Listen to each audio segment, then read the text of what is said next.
Mungli ko'zlar.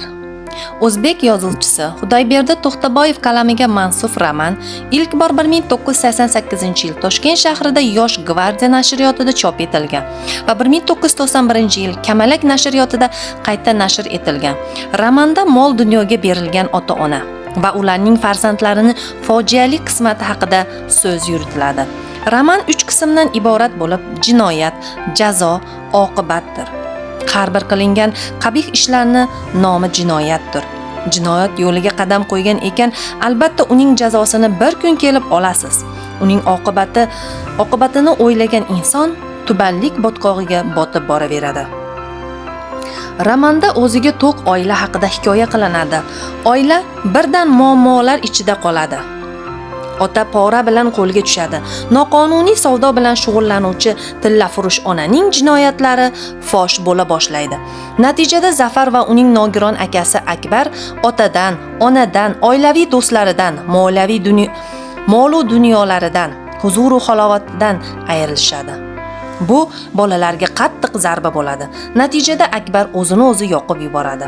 Romanning asosiy qahramonlari Zafar, boy oilaning farzandi. Akbar esa Zafarning nogiron akasi.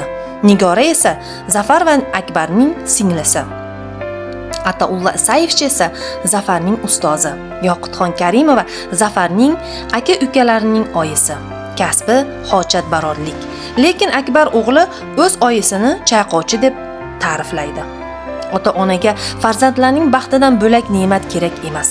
Xuddi shuningdek, farzand ham eng baxtiyor damlarida ota-ona yonida bo'lgisi, baxtli onlari bilan birga baham ko'rgisi keladi.